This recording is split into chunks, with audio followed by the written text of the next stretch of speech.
Ladies and gentlemen, every December, millions play Spain's El Gordo lottery, hoping chance will smile upon them. But I tell you this, the universe doesn't deal in chance, it deals in command. There's a woman in Madrid who won not by luck, but by speaking a single statement for 21 days. She didn't visualize the numbers. She didn't affirm abundance vaguely. She declared her divine selection with such precision that the universe had no choice but to rearrange itself. The lottery didn't choose her. She commanded her place in the winner's circle.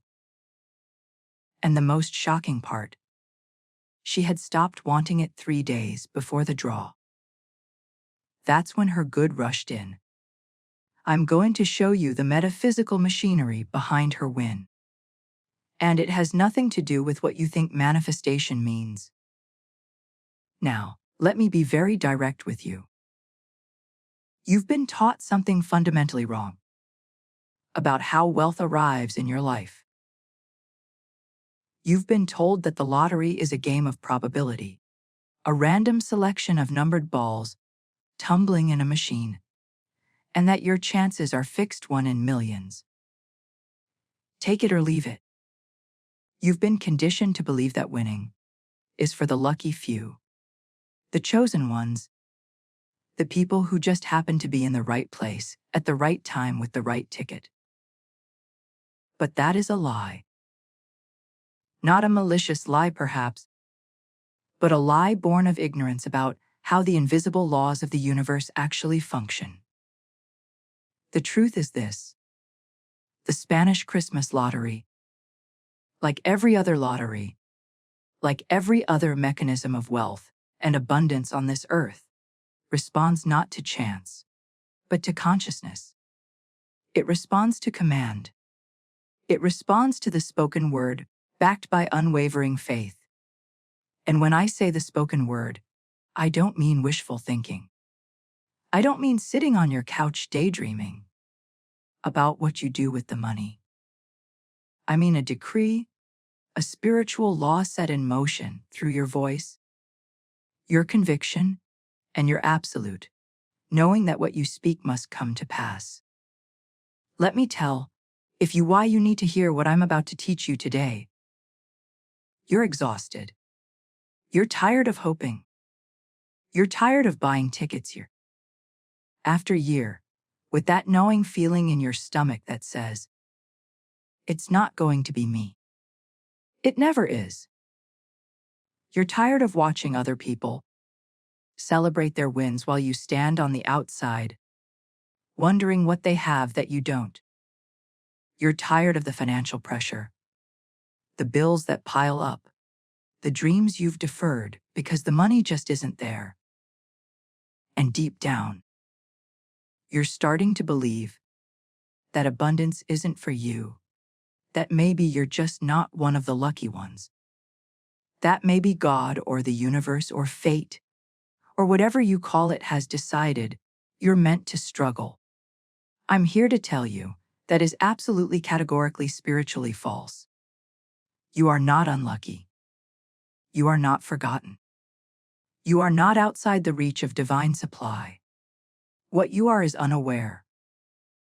You don't yet understand the law. And the moment you understand it, the moment you apply it with precision and faith, everything changes. Not eventually, not someday, immediately.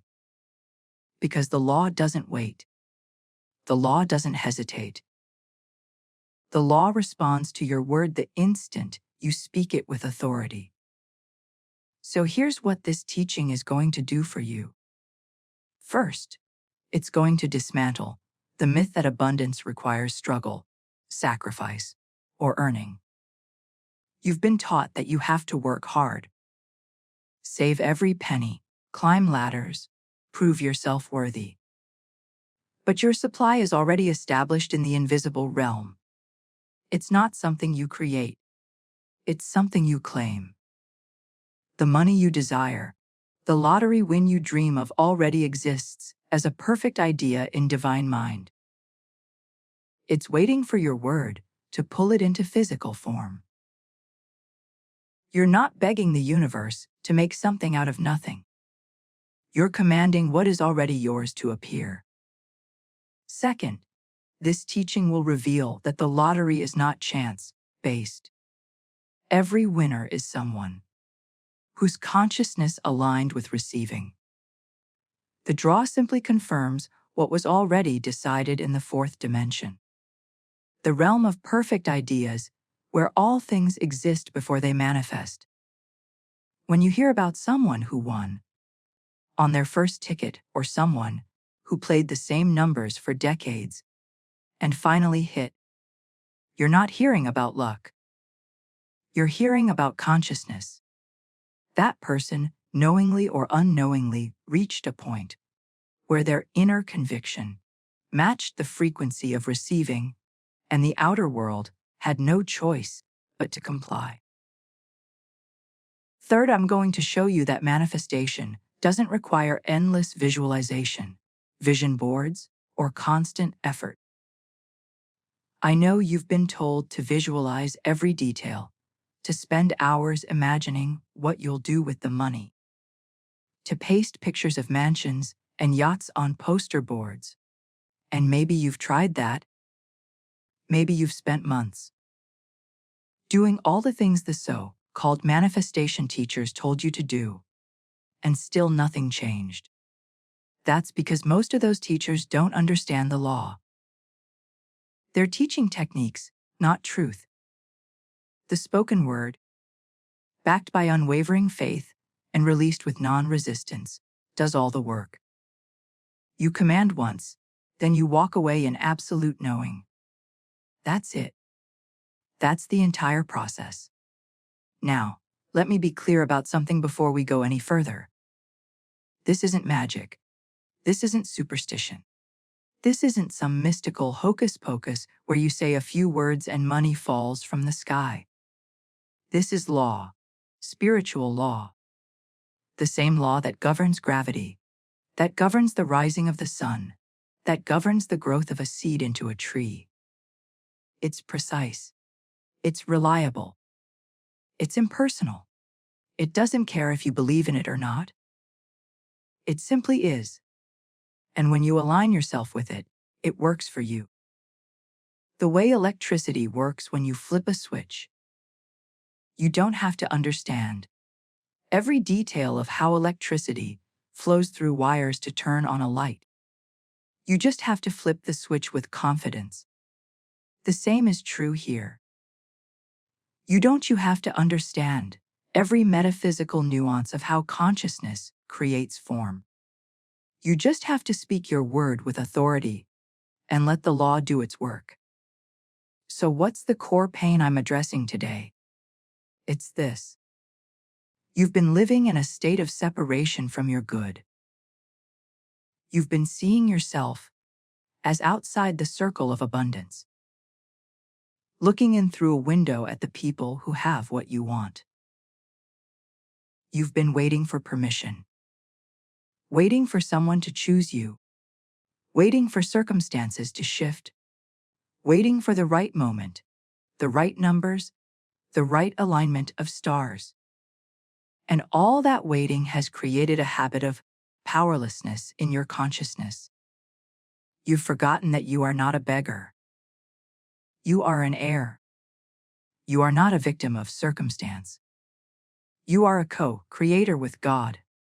And the moment you remember that, the moment you step into that truth with your whole being, your entire reality shifts. The relief you're going to experience as we move through this teaching is profound. By the end, you're going to understand that the lottery isn't happening to you. It's responding to your word. And once you speak with the authority I'm about to reveal, your win isn't a possibility. It's a foregone conclusion. It's already done in the invisible realm. The physical draw is just the universe catching up to what you've already decreed. Now, let me take you into a story, a true story. A story that will show you exactly how this law operates when someone finally understands it and applies it without wavering. There was a woman in Seville. I'll call her Carmen, though that's not her real name. Carmen had no money to buy a lottery ticket, not a single euro. She was a widow living alone, surviving on a tiny pension that barely covered her rent and food. Christmas was approaching in Egordo. Fever had swept through her neighborhood, the way it does every year. Everyone was pooling coins, forming syndicates, buying multiple entries. Her neighbors would gather in the courtyard in the evenings, laughing and planning what they'd do when they won. Carmen would listen from her window, smiling at their joy, but feeling a deep ache in her chest. She wanted to participate. She wanted to feel that hope. But she had nothing. One evening, as she sat alone in her small apartment, she began to cry. Not out of self-pity, but out of frustration. She had been praying for years. She had been asking God for help, for relief, for a way out of the constant financial pressure, and nothing had changed. She felt invisible, forgotten. And in that moment of complete despair, something shifted inside her. She suddenly remembered something she had read years earlier, in a book about spiritual law. A phrase that had stuck with her. Your word is your wand. She stopped crying. She wiped her face. And she stood up in the middle of her tiny living room and spoke aloud with a force that surprised even her. She said, "The winning ticket is mine by divine right. It is already selected, already paid for, already placed in my hands. I do not chase it. I command its appearance." She said it once. Just once. But the conviction in her voice, the absolute certainty that filled her entire being as she spoke those words was unlike anything she had ever felt before. It wasn't hope. It wasn't wishing. It was knowing. Deep, unshakable knowing. And the moment she finished speaking, she felt a weight lift from her chest. She felt lighter, freer. She didn't know how her good would come. But she knew that it would. From that moment on, Carmen stopped worrying about money. She stopped feeling lack. She went about her days with a quiet confidence that puzzled her neighbors. They would ask her, "Aren't you going to buy a ticket? The draw is in 2 weeks." And she would smile and say, "If it's mine, it will come." They thought she was being fatalistic, resigned. But she wasn't. She was living in a state of divine certainty. She had spoken her word, and now she was simply allowing the universe to arrange the details. 3 days before the lottery registration closed, Carmen was sitting in a small cafe near her apartment. She didn't have money for coffee, but the owner was kind and often let her sit by the window with a glass of water. She was humming to herself a tune from her childhood when a man at the next table leaned over. He was well, dressed in his 50s with kind eyes. He said, "Excuse me, do you know the name of that song?" Carmen looked up, surprised. "Oh, I don't," she said. "It's just something my mother used to sing to me." They began to talk. Small talk at first. Where they were from. What they did. The man was a businessman in town for a meeting. He was warm and easy to talk to. And Carmen found herself laughing for the first time in weeks. At the end of their conversation, as he prepared to leave, he paused. He reached into his jacket pocket and pulled out a lottery ticket. He held it in his hand for a moment, staring at it as if he were weighing something very carefully. Then he looked at Carmen and said, "I have a feeling I'm supposed to give you this." Carmen's heart skipped. She opened her mouth to protest, but he raised his hand. "Please," he said. I bought 2 by mistake this morning. I never buy more than 1, but today I did, and now I understand why. Keep it. He handed her the ticket, smiled, and left. Carmen sat there in stunned silence, holding the ticket in her trembling hands. But here's what's remarkable. She wasn't surprised. Not really. Somewhere deep in her soul, she had known. Her word had gone before her, rearranging circumstances, moving people, orchestrating this exact moment. The universe had heard her command and was now delivering. She placed the ticket carefully in her purse and went home. She didn't think about it constantly. She didn't obsess over the numbers. She didn't check her ticket every hour to make sure it was still there. She simply went about her life trusting that what was meant to be hers would be hers. When the draw happened, Carmen's ticket won a secondary prize. Not the grand prize, the big jackpot that makes headlines, but it was more than enough. Enough to pay off her debts. Enough to move to a better apartment. Enough to live comfortably for the rest of her life without fear. When she found out, she didn't scream. She didn't cry. She didn't call her neighbors in excitement. She simply sat down, folded her hands, and said quietly, "Thank you." Because she had known all along. From the moment she spoke her command, she had known. Now, I want you to understand what happened here. Carmen didn't win because she was lucky. She didn't win because a kind man happened to sit next to her in a cafe. She won because her consciousness had shifted. The moment she spoke her decree with absolute faith, she set invisible forces in motion. The universe, which is nothing more than infinite intelligence, responding to thought and word, began rearranging circumstances to deliver what she had commanded. The man in the cafe was simply the channel. He could just as easily have been someone else. Or the ticket could have through an entirely different avenue. The how doesn't matter. What matters is that Carmen spoke her word with authority. And the universe responded with precision. This is what I mean when I say the lottery isn't random. It's responsive. Responsive to consciousness, responsive to faith, responsive to the spoken word backed by unwavering conviction. Now, let me tell you another story, because I want you to see this principle from multiple angles. This is the story of a man. I'll call him Rafael. Rafael was a businessman in Valencia. Comfortable but not wealthy. He had been playing the Spanish lottery for 15 years. Every Christmas. The same numbers, the same ritual. He would buy his tickets on the same day, from the same vendor, and he would tuck them carefully into his wallet. Then, he would wait. And every year when the draw happened, he would check his numbers with his heart pounding, hoping this would be his year. And every year, nothing. Not even small prizes, not even a few euros, nothing. At first, Rafael took it in stride. It's a long shot anyway. But he would tell himself.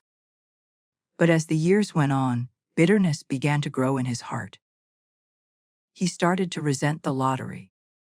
He resented the winners whose names appeared in the news.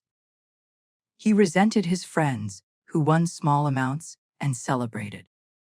He even began to resent himself for continuing to play. "Why do I keep doing this?" he would mutter. "It's a waste of money. I'm never going to win." But he kept playing year after year, because somewhere deep inside, he couldn't let go of the hope, even though that hope was now poisoned with resentment and doubt. One evening in his 15th year of playing, Rafael sat in his office after everyone had gone home. He was tired. Tired of everything. The stress of work, the disappointments. the endless cycle of hoping and losing. And in that moment of exhaustion, something broke open inside him. He put his head in his hands and said aloud, "I give up. I don't care anymore if I win or lose. I release this entire situation to the universe. If it's mine, it will come. If not, I don't want it." Now, here's what's critical. This wasn't defeat. This wasn't despair. This was surrender. And surrender, true surrender, is the doorway to divine intervention. When you surrender, you're not giving up on your good. You're giving up your attachment to how and when it arrives. You're releasing the strangle hold of control and allowing the universe to work without interference. Raphael didn't buy a ticket that year. For the first time in 15 years, he didn't go to the vendor. He didn't play. He didn't even think about the lottery. He had genuinely let it go. But his wife, unaware of his inner shift, bought tickets for the family as she always did. It was tradition. She included Raphael's usual numbers. Out of habit, not because he had asked. When the draw took place, those numbers won. A significant prize. Not the grand jackpot, but more money than Raphael had ever seen in his life. When his wife came home waving the ticket and screaming with joy, Raphael's first reaction wasn't excitement. It was laughter. Deep knowing laughter. He laughed until tears rolled down his face, and his wife thought he had lost his mind. But he hadn't. He had finally understood.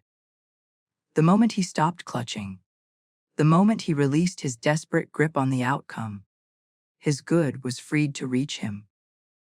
You see, clutching is resistance. Desperation is a closed fist, and the universe cannot place anything into a hand that's clenched in fear. When you're desperate, you're vibrating at the frequency of lack, not abundance.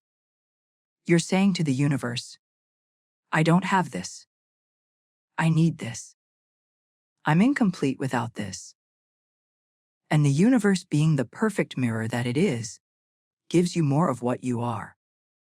If you are lack, you receive more lack. If you are abundance, you receive more abundance. Raphael's win didn't happen because he gave up in despair. It happened because he gave up his attachment to the outcome. That shift in consciousness, that moment of true release, opened the floodgates.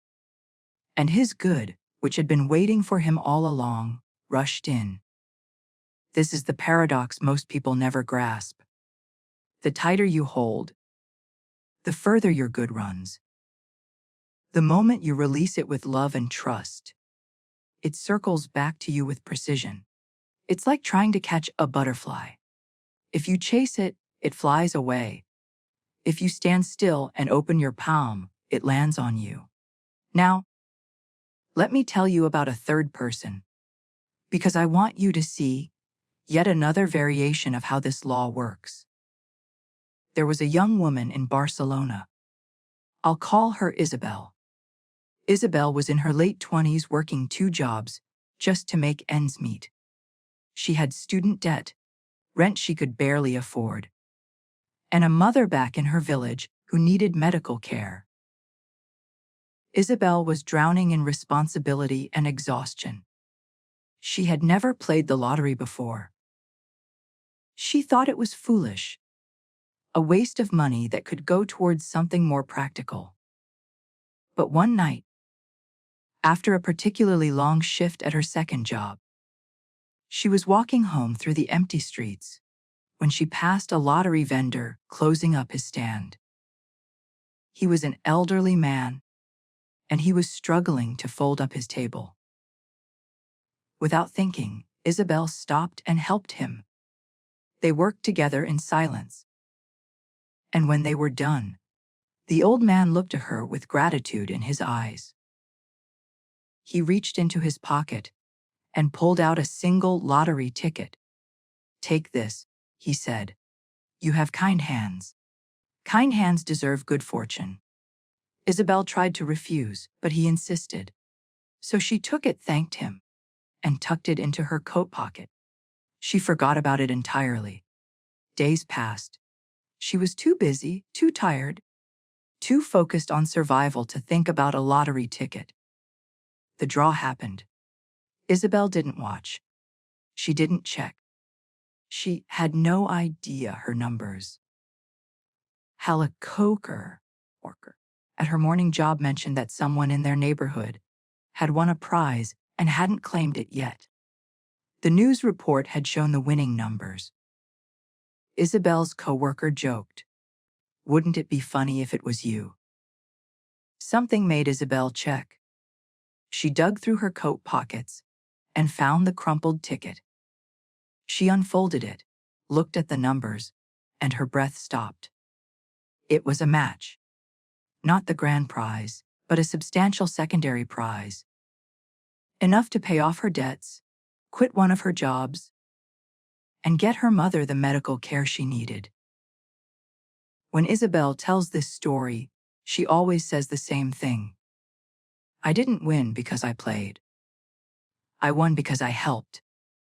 And she's right, but not in the way most people think. Isabel won because her consciousness was aligned with abundance. She gave without expectation. She acted with kindness, not calculation. And the universe, which is always watching, always responding, delivered her good through the very person she had helped. This is the law of circulation. What you give, you receive. What you send out comes back. Isabel's act of kindness was a decree in itself. It said, I am abundant enough to give my time and energy freely. And the universe responded, you are abundant. Let me show you. Now I want to take you somewhere else. I want you to imagine yourself 1 year from today. Close your eyes for a moment, if you're able, and really see this. You're sitting in a beautiful home. Sunlight is streaming through windows that overlook the sea. The air smells like salt and lavender. There's no financial stress in your body. No tightness in your chest when you think about bills or rent or survival. You're free, truly free. You're drinking coffee on a terrace, watching the waves, and you feel peace. Deep abiding peace. A friend comes to visit. They look around at your home at the ease in your face, and they ask, how did this happen? How did you go from where you were to here? And you answer simply with a small smile. I stopped playing the lottery as a gambler. I started commanding my good as an heir. This isn't fantasy. This is the future that already exists in the invisible realm, waiting for your word to pull it into form. Every winner I've ever studied, whether through lottery or sudden inheritance or unexpected business success, has this in common. They stopped seeing themselves as beggars hoping for scraps. They started seeing themselves as royalty claiming their inheritance. They stopped asking, will I be chosen? And started declaring, I am chosen. I am the one. My good is mine by divine right. Your future self isn't hoping you'll win. Your future self already knows you did. The question is, will you align your present consciousness with that knowing? Or will you keep reinforcing poverty with doubt? The Spanish lottery is simply a convenient mirror. It's showing you how you approach all of life. Do you beg or do you command? Do you hope or do you know? Do you see yourself as powerless or do you see yourself as a co-creator with God? Now, let me bring you into the teaching itself. The law, the 3 steps. The metaphysical machinery that will shift everything if you apply it with precision. Step 1 is this. Speak your command. But before you speak, you must understand what a command is. A command is not a request. It's not a prayer in the traditional sense, where you kneel and say, "Please God, if it's your will, grant me this." That's beautiful. That's humble. But it's not a command. A command is a decree. It's a statement of spiritual law. It's you recognizing that you and the Father are one, that the kingdom of heaven is within you, that you have been given dominion over all created things. And from that place of recognition, you speak with authority. Here's the command I want you to use, or something close to it in your own words. I now command my divine right to abundant wealth. The Spanish Christmas lottery is simply one channel through which my good appears. I declare that the winning ticket is already mine in the invisible realm. I give thanks that it is done. I release this word with full faith, knowing the universe now moves heaven and earth to bring this good into form. Notice the language. Every word is chosen with precision. I now command establishes your authority.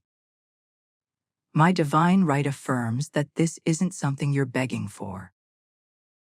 It's something you're claiming as your birthright. Already mine in the invisible realm acknowledges that in the fourth dimension, the realm of perfect ideas, your win already exists. You're not asking the universe to create something. You're commanding what already exists to manifest. I give thanks that it is done seals the decree with gratitude, which is the frequency of receiving. And I release this word with full faith, means you're not going to monitor, worry, or second guess us. You're letting go. You're going to speak this command twice a day for 7 days, morning and evening.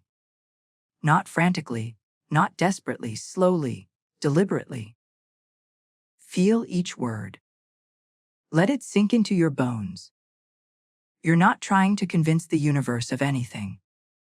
You're reminding yourself of what's already true. After 7 days, something will shift inside you. The desperation will fade. The anxiety will lift. You'll start to feel a quiet confidence, a knowing that your good is handled. That's when you know your word is working.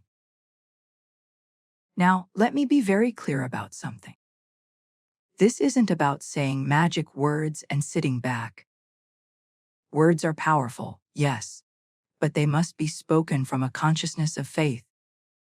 If you speak these words while secretly thinking, "This probably won't work, but I'll try it anyway," you're canceling your own decree.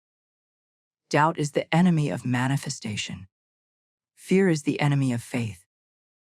So, before you speak your command, you must get yourself into the right state. Sit quietly. Breathe. Remind yourself of who you are. You are not a powerless human begging the universe for favors. You are a divine being made in the image and likeness of God. And you have been given the power to speak things into existence. The same power that said, "Let there be light," and there was light, lives in you. The same creative force that formed galaxies and mountains and oceans is the force you're tapping into when you speak your word. So get yourself into that state.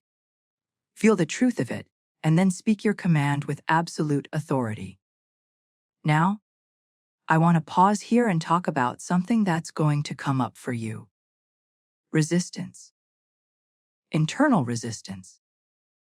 The moment you start speaking these commands, a voice in your head is going to start arguing. It's going to say things like, "This is ridiculous. You're talking to yourself. Nothing is going to change. You're going to look like a fool. Who do you think you are commanding the universe?" That voice is your ego. It's the part of you that's been conditioned by years of disappointment, fear, and limitation. It's the part that wants to keep you safe by keeping you small. And you have to recognize it for what it is, a liar. That voice has no power unless you give it power. So when it speaks, you acknowledge it. You say, I hear you, ego. I know you're scared, but I choose faith over fear. I choose truth over limitation, and I'm speaking my word anyway. And then you continue. You don't fight the voice. You don't try to silence it by force. You simply redirect your attention to the truth. This is a practice. It takes repetition. But every time you choose faith over fear, you're strengthening your spiritual muscles. You're building a new habit. And eventually that fearful voice gets quieter and quieter until it barely whispers. I've seen people sabotage their own manifestations because they couldn't get past this internal resistance. They would speak their command once or twice. Then the doubt would creep in, and they would abandon the process. Don't let that be you. Commit to the full 21 days. Even on the days when you don't feel it, even on the days when your circumstances look worse instead of better, even on the days when you want to give up, keep speaking your word. Keep holding the vision, because the universe is responding, even when you can't see it yet. Step 2 is non-resistance, and this is where most people fail. They speak their word beautifully with faith and conviction, and then immediately they start worrying.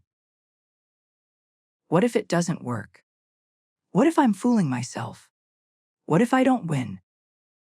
What if someone else gets the ticket I was meant to have?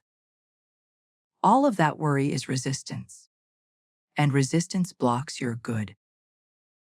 Non-resistance means you're so certain of the outcome that you don't need to monitor it.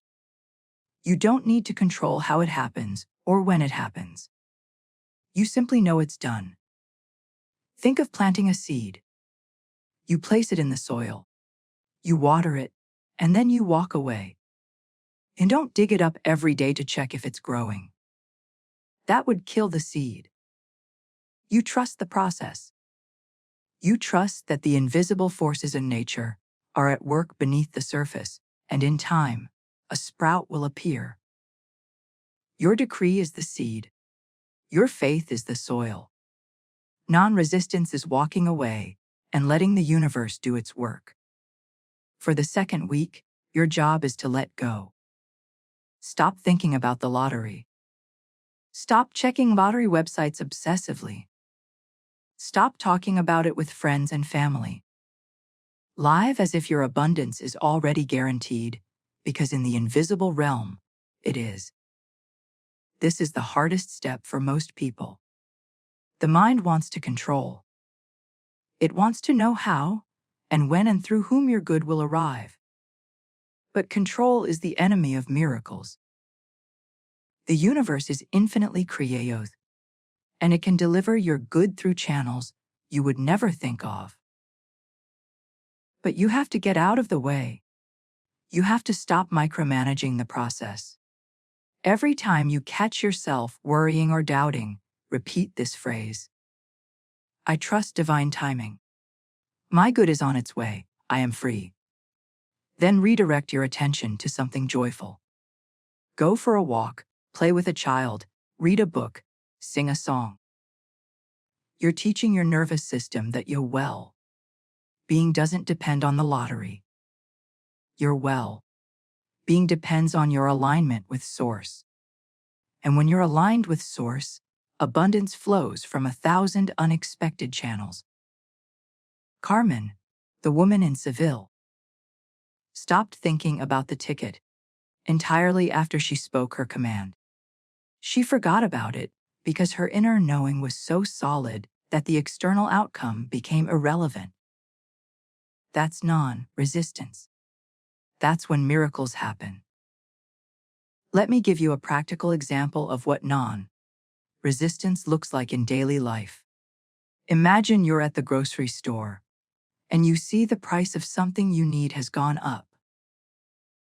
Your old habit might be to complain, to feel stressed, to worry about money. But in a state of non-resistance, You simply observe the price, make a choice about whether to buy it or not, and move on without attaching any emotional charge to it. You're not denying that prices have increased. You're simply refusing to let that fact disturb your inner peace or shake your faith in your abundance. Or imagine a friend tells you they just won a small lottery prize. Your old habit might be to feel envious, to think, why them and not me? But in a state of non-resistance, you celebrate with them. You feel genuine joy for their good fortune. You say, that's wonderful. What God has done for you, He now does for me and more. And you mean it because you know there's no competition. Their win doesn't diminish your chances. It actually confirms that the law is working, and you're next in line. This is what non-resistance looks like. It's not passive, it's not apathetic. It's a state of inner peace, an absolute trust that your good is coming no matter what appears to be happening around you. Step 3 is acting on intuition. During the final week of this 21-day process, you're going to listen for intuitive nudges. Maybe you'll feel drawn to buy a ticket on a certain day. Maybe a specific number will keep appearing in your awareness. Maybe you'll meet someone who mentions the lottery in passing. These aren't coincidences. They're divine breadcrumbs. Follow them. But follow them with lightness, not urgency. If you feel a genuine hunch to buy a ticket, do it. If you don't force it. The universe might deliver your win through the lottery exactly as you envisioned. Or it might deliver it through an entirely different avenue. Maybe you'll receive an unexpected inheritance. Maybe a business opportunity will fall in your lap that brings even more wealth. The universe is infinitely creative, and it always delivers in ways that exceed your imagination if you let it. Attachment says it has to be lottery. This date, these exact numbers. That's limitation. Detachment says my abundance is guaranteed. The form doesn't matter. I trust the process, and that's when your good rushes in like a tidal wave. Now, let me talk about intuition itself, because this is a faculty that most people have let atrophy. Intuition is the voice of your superconscious mind, the part of you that's connected to infinite intelligence. It speaks in hunches, in sudden knowings, in feelings that come without logical explanation. It's the voice that says go this way, instead of that way, or call this person right now, or don't get on that bus. Intuition doesn't shout, it whispers. And if you're not listening, you'll miss it. So how do you develop your intuition? By practicing in small things. When you're trying to decide what to eat for lunch, instead of overthinking it, pause and ask, what does my intuition say? Then notice the first thing that comes to mind and follow it. When you're driving and you come to a fork in the road, ask your intuition which way to go, then go that way. Even if it doesn't make logical sense. The more you practice following your intuition in small things, the stronger it becomes. And when it comes time to make bigger decisions, like when to buy a lottery ticket or which numbers to choose, your intuition will be clear and reliable. I've seen people win lotteries because they followed a hunch to buy a ticket on a day they normally wouldn't have. I've seen people win because they chose numbers that came to them in a dream. I've seen people win because they felt a strong urge to play at a specific vendor, and that vendor happened to be selling winning tickets that day. This isn't luck. This is intuition guiding you to the right place at the right time. But you have to be listening. You have to be sensitive to those subtle nudges. and you have to be willing to act on them, even when they don't make sense to your logical mind. Now, let me address something that's probably on your mind. You're thinking, but Florence, millions of people play the lottery. How can my command override everyone else's? Isn't it still just one ticket in millions? Here's what you're missing. You're not competing with anyone. In the fourth dimension, there's enough for everyone. Your win doesn't take from someone else's win. Abundance isn't a pie that gets divided into smaller slices the more people want it. Abundance is infinite. It's like sunlight. The fact that your neighbor is standing in the sun doesn't mean there's less sun for you. You're both drawing from an infinite supply. When you see another person win the lottery, don't resent them. Bless them. Say aloud or silently what God has done for them. He now does for me and more. This is a powerful affirmation because it keeps your consciousness aligned with abundance. Resentment closes the door. Blessing opens it. Every time you celebrate someone else's good fortune, you're affirming that abundance exists. And what you affirm for others, you attract for yourself. The universe doesn't see competition. It sees consciousness. And when your consciousness is aligned with wealth, not through greed, not through desperation, but through recognition of your divine inheritance, wealth finds you. It has to. It's law. Let me tell you about the law of consciousness in more detail, because this is foundational to everything. Your consciousness is the sum total of your beliefs, thoughts, and feelings. It's the lens through which you see the world. And whatever is in your consciousness must manifest in your experience. This is law. It's not negotiable. If your consciousness is filled with thoughts of lack, with beliefs that money is hard to come by, with feelings of unworthiness, then lack is what you'll experience. No matter how many lottery tickets you buy, no matter how many affirmations you speak, because your outer world is always a reflection of your inner world. But if your consciousness is filled with thoughts of abundance, with beliefs that you are an heir to infinite supply, with feelings of worthiness and gratitude, then abundance is what you'll experience. It might come through the lottery. It might come through other channels, but it will come. It has to because your consciousness is creating your reality. So the real work isn't just speaking affirmations. The real work is changing your consciousness. And you change your consciousness by consistently feeding it new thoughts, new beliefs, new feelings. You do this through affirmations, yes, but also through meditation, through prayer, through reading truth-based literature, through surrounding yourself with people who believe in abundance, through celebrating others' good fortune, through acting as if you're already prosperous. This is why the 21-day process is so powerful. It's not just about speaking words. It's about immersing yourself in a new consciousness for long enough that it becomes your default state.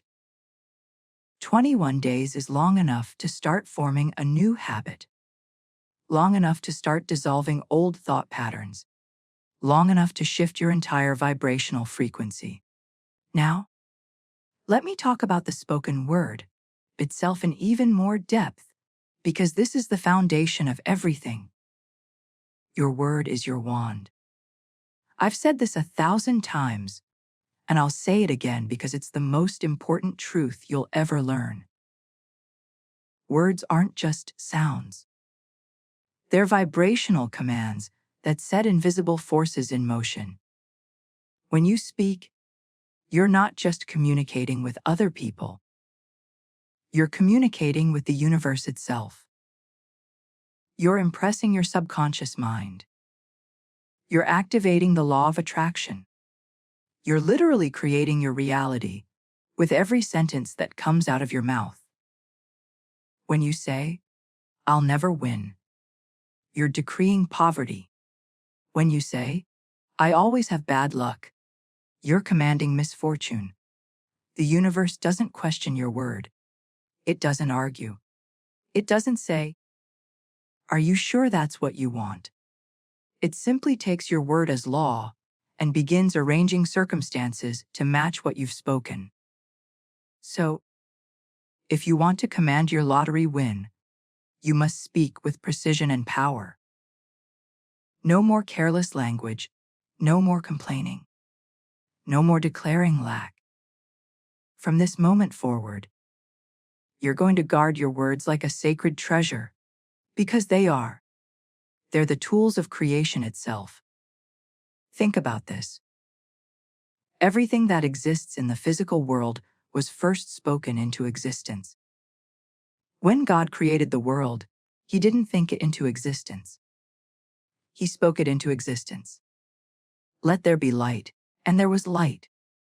Let there be land and sea, and they appeared. The spoken word is the bridge between the invisible and the visible. It's how ideas in the mind of God become form in the material world. And you have that same power, because you are made in the image and likeness of God. You are a creator, and your words are your creative tool. So use them wisely. Use them deliberately. Use them with the full knowledge of their power. Here's the formula again broken down so you can really absorb it. First, declare your divine right. I claim my divine right to abundant wealth. My good is already established in the invisible realm. This affirms that you're not asking for something new. You're claiming what already exists. Second, speak the end result as accomplished fact. I give thanks that my lottery win is already mine. The numbers are already chosen. The prize is already allocated. I am simply waiting for the physical confirmation. Notice the past tense. Notice the certainty. This isn't I hope or I wish. This is it is done. Third, release it with absolute faith. I release this decree to the universe with full trust. What is mine cannot be withheld. I walk in knowing, not hoping. This is the final seal. You're letting go of control. You're trusting the process. You're walking away from the seed you've planted, confident that it will grow. Speak this formula once with conviction. Then stop. Don't repeat it anxiously every hour, because that's doubt. When you keep repeating a decree frantically, you're saying, I don't believe it worked the first time. But if you truly believe once is enough, the seed is planted. The law is activated. Now you simply wait in faith for the harvest. Now let me talk about divine timing in even more depth. Because this is where so many people stumble. You speak your word, you do everything right. And then a week goes by, 2 weeks, a month, and nothing seems to happen. The draw comes and goes, and you didn't win. So you start to think, it didn't work. I knew it was too good to be true. I'm just not meant to have abundance. Stop. Listen to me carefully. Divine timing is perfect timing. Just because you didn't win this lottery doesn't mean your decree failed. It means the timing wasn't right. Maybe you would have squandered the money if it came too soon. Maybe you needed to learn something first. Maybe the win is coming at the exact moment when it will do the most good. Not just for you, but for everyone your wealth will touch. Let me tell you a story about divine timing. There was a man in Madrid who had been speaking his decree for a lottery win for 3 years. 3 years. Every Christmas he would renew his command, and every Christmas he didn't win. He started to doubt. He started to think maybe it wasn't meant for him. But something kept him going. Some small voice inside that said,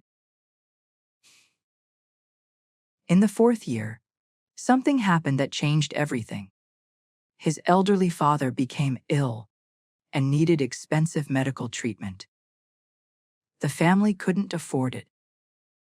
They were looking at having to sell their home. And in that moment of crisis, the man's lottery numbers finally hit. Not the grand prize, but enough. More than enough to cover the medical bills, keep the house, and still have plenty left over. When he told me this story, he said, "Now I understand why I had to wait.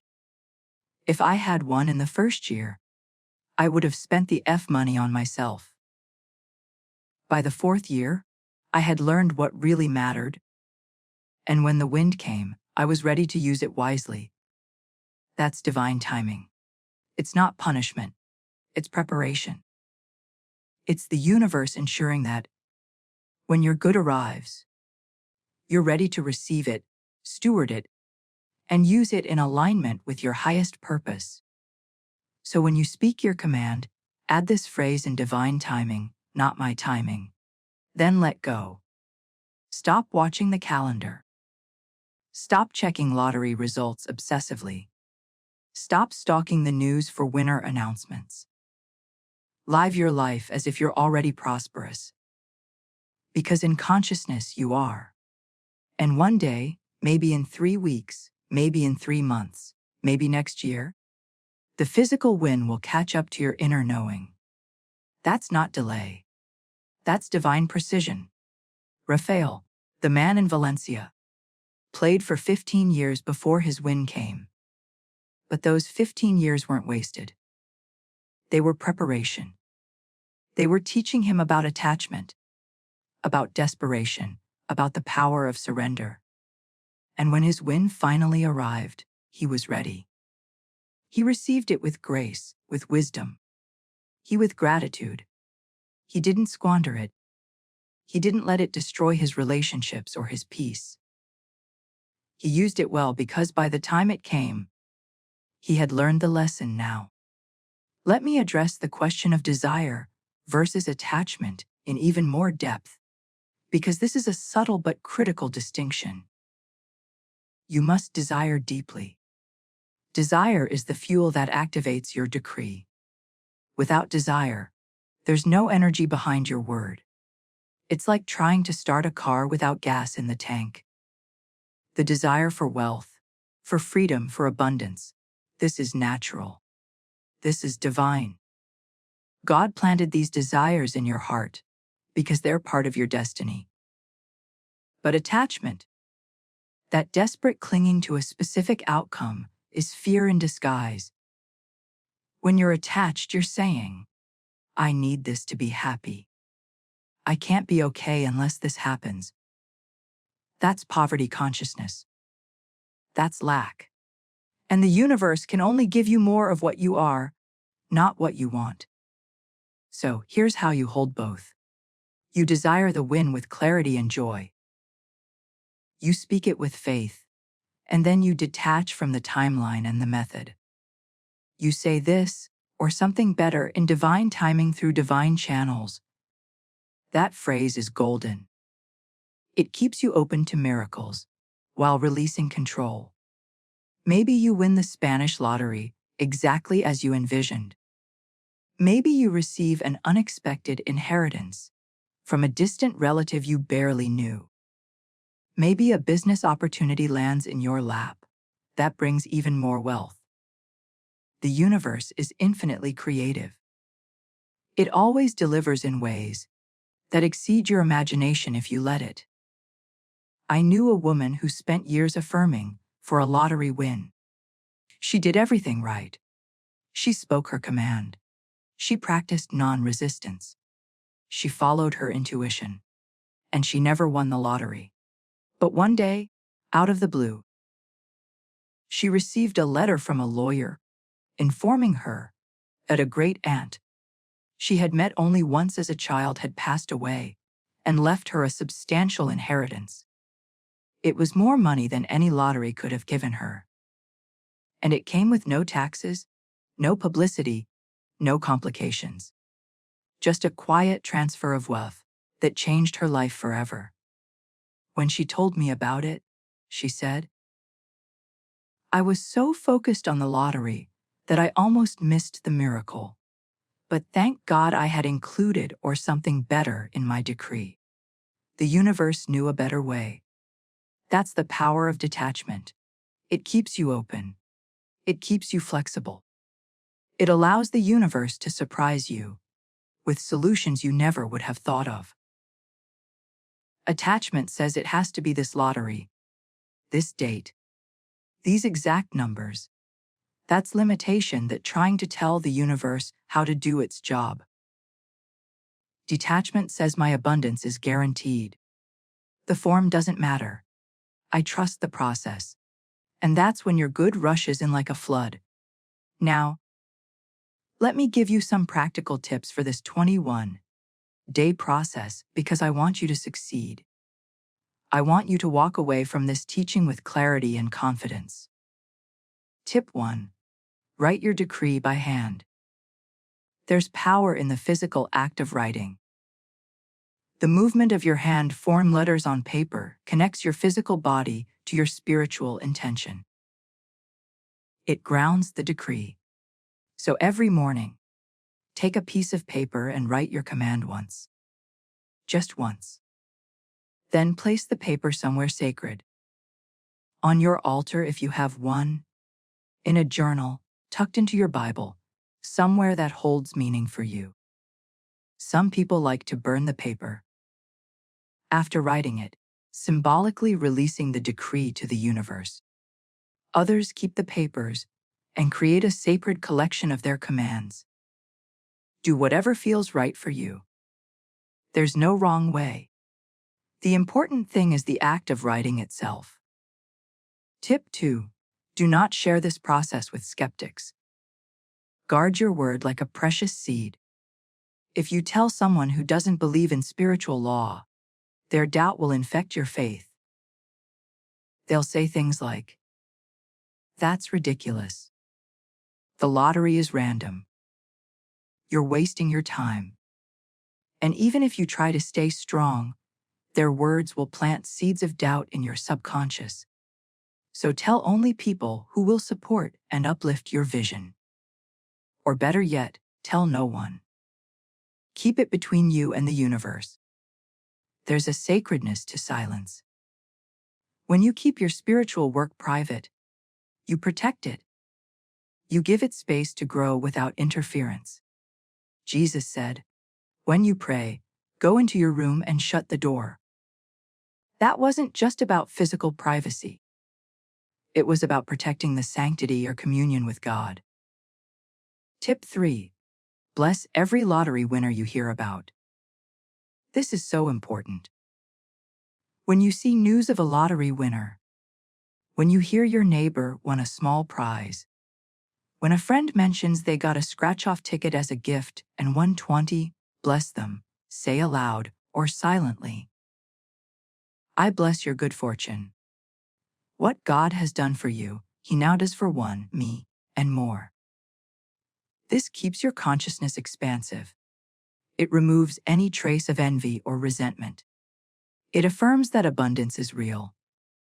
It's flowing and you're next in line. Envy is one of the most toxic emotions you can harbor.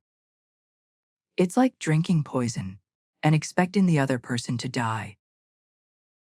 When you resent someone else's good fortune, you're not hurting them. You're hurting yourself. You're closing the door to your own abundance.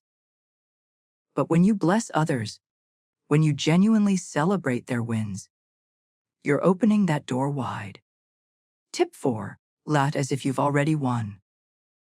Not in the sense of spending money you don't have. That's foolishness. But in the sense of carrying yourself with dignity and peace. Walk with your head high. Speak kindly. Give generously even in small ways. Act as if prosperity is your natural state because it is. You're not pretending. You're embodying the truth of who you are, a child of God. Heir to infinite supply. What does this look like practically? It means you don't complain about money. Even if you're broke, even if you're struggling, you don't so poor, or I can't afford that. Instead, you say, I'm managing my resources wisely, or that's not in my budget right now. See the difference. One statement reinforces lack. The other maintains your dignity, while being honest about your current situation. It means you tip generously when you can, even if it's just €1 or €2. Because giving signals abundance, it tells the universe, I have more than enough to share. And what you send out comes back multiplied. It means you walk into spaces with confidence.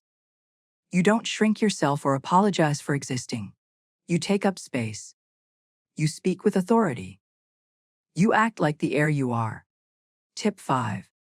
When doubt creeps in, don't fight it. Acknowledge it. Say, I see you doubt, but I choose faith. Then return to your decree. Don't berate yourself for moments of fear. Don't think I've ruined everything because I doubted for 2 minutes. That's just more fear. Simply redirect your attention to truth. Fear will come. It's part of being human. But it doesn't have to dictate your reality. I like to think of doubt as a small child tugging at your sleeve trying to get your attention. You wouldn't scream at a child or push them away violently. You would acknowledge them with kindness, then gently redirect them. I hear you, little one, but right now we're focusing on something else. That's how you handle doubt. With compassion, but also with firm redirection. Now, let me address what happens if the Spanish Chris lottery passes and you don't win. Because I want you to be prepared for every possibility. If the draw happens and your numbers don't come up, here's what I need you to know. You didn't fail. The universe didn't ignore you. Divine timing is at work. Maybe your good is coming through a different channel. Maybe the lottery wasn't the highest expression of your abundance. Maybe you're being prepared for something even greater. I've seen this happen countless times. Someone speaks their word for a lottery win, and instead they receive a job offer that pays more than the lottery ever would have. Or an investment they forgot about suddenly matures, or a family member gifts them property. The universe has 1,000 ways to deliver your good. Don't limit it to one channel. If you don't win, do not fall into despair. Do not declare yourself unlucky. Do not abandon the process. Instead, review your consciousness. Were you truly in faith, or were you in fear disguised as faith? Were you attached to the lottery as the only solution? Or were you open to infinite possibilities? Often the delay is a gift. It's revealing where your faith is shallow so you can deepen it. So you begin again. You speak your command. You practice non-resistance. You listen to intuition, and you trust that your good is not delayed. It's being perfected. Remember, every spiritual master has faced delays. Moses wandered 40 years before reaching the promised land. Joseph waited in prison for years before becoming second in command of Egypt. Jesus fasted in the wilderness for 40 days before beginning his ministry. But the delay was never denial. It was preparation. It was refinement. It was the universe ensuring that when the blessing came, the person was ready to carry it. Your win is coming. Not because you hope it is, but because you commanded it, and the universe doesn't break its promises. The law doesn't fail. It only waits for the perfect moment to deliver what is already yours. Let me tell you one final story before we close. There was an old man in Granada who played the lottery every year for 40 years. 40 years. He never won. Not once. People in his village thought he was foolish, wasting his money year after year. But he just smiled and said, "It's not time yet." In his 41st year, he finally won. A massive prize, enough to change not just his life, but the life of his entire village. And do you know what he did with the money? He built a community center, a place where children could go after school, where elderly people could gather, where families could celebrate together. He created something that outlasted him, something that blessed generations. When asked why he kept playing all those years, he said, "I knew it was coming. I didn't know when, but I knew. And I knew that when it came, it would be for a reason bigger than just me." That's faith. That's divine timing. That's trust in a plan that's bigger than your limited human perspective. Now, let me bring this home.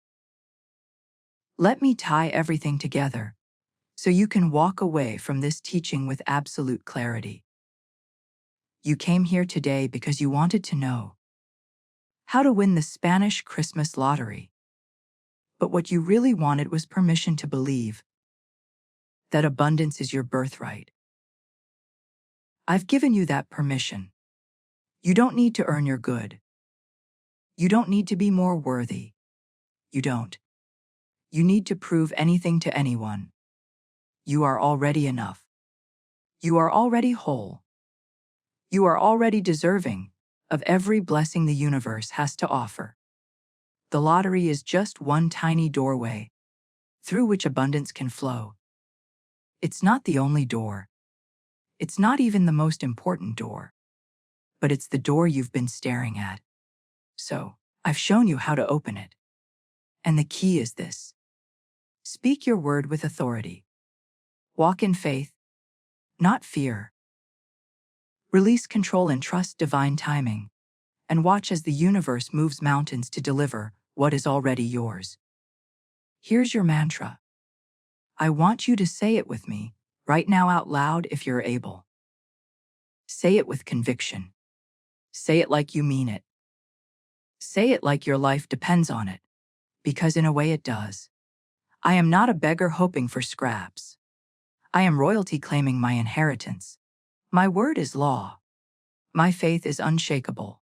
My good is guaranteed. And so it is. Say it again louder this time. I am not a beggar hoping for scraps. I am royalty claiming my inheritance. My word is law.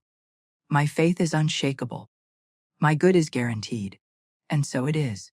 Feel the truth of those words. Let them sink into your bones. Let them rewire your consciousness. Let them become the new foundation of your reality. You are not powerless. You are not forgotten. You are not outside the circle of abundance. You are at the center of it. You are the one the universe has been waiting for. And the moment you recognize that, the moment you step into that truth with your whole being, everything changes. The Spanish Christmas lottery is happening this year. But your abundance doesn't depend on it. Your abundance is already established in the invisible realm. It's already yours.